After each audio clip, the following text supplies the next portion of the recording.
Every now and then, a game will come along that will kick your ass. To games like this, difficulty is their greatest asset, putting players' controller skills through the ultimate test.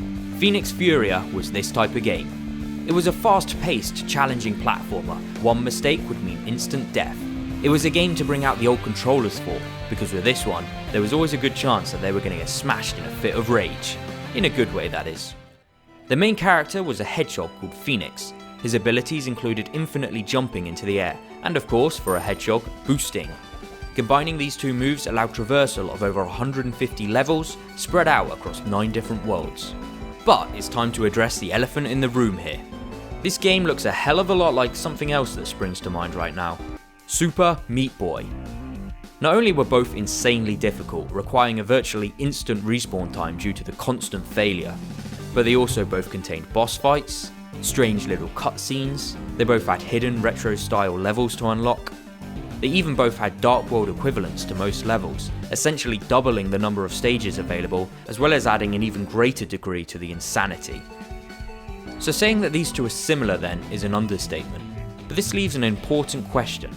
Which was better? Fenix Furia certainly had a lot more content. It had a handy easy mode providing players with an extra life, as well as removing the pressure of being timed. This created a more relaxing way of playing and made getting past the most difficult levels a little more plausible, hopefully before frustration levels hit the boiling point. Although the extra life did seem to break the design of at least one level. Completing a map in a set time would reward the player with a gold star. This could then be spent on unlocking arcade games, which were simple little mini games, sure to satisfy any old Atari fan out there. When Worlds 1 to 4 were wrapped up, a new challenge mode was unlocked, forcing players to complete the levels again, only this time only using a limited number of jumps and boosts, adding an almost puzzle-like element to the game. But despite these additions, overall, Super Meat Boy was the game that still came out on top. Generally, it had more variety to its levels. It had a dark and ominous atmosphere, as saws and blades sliced and dissected poor little Meat Boy up, a perfect visual metaphor to the torturous challenge that the game provided. In a way, it could be said that Fenix was perhaps too powerful. His superior mobility meant that he could simply fly around obstacles, turning the main challenge into simply avoiding things and trying to get the timings right. This was still not an easy task by any stretch of the imagination, but Super Meat Boy also had this, but he also had the nail-biting jumps to conquer.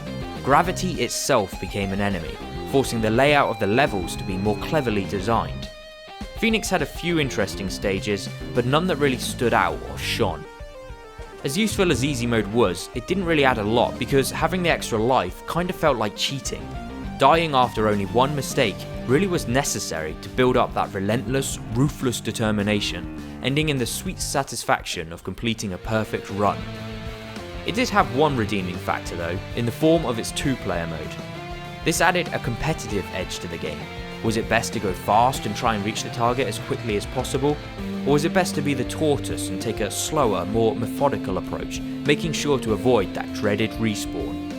In Fenix Furia, each level could be played through in multiple ways. Once to collect the cookie, once to beat the time trial, once in a Dark World mode, once with a friend. Saying that it wasn't quite as good as Super Meat Boy is hardly an insult then. It had enough different about it to make it yet another worthwhile torture device for the PlayStation 4. Thanks for watching.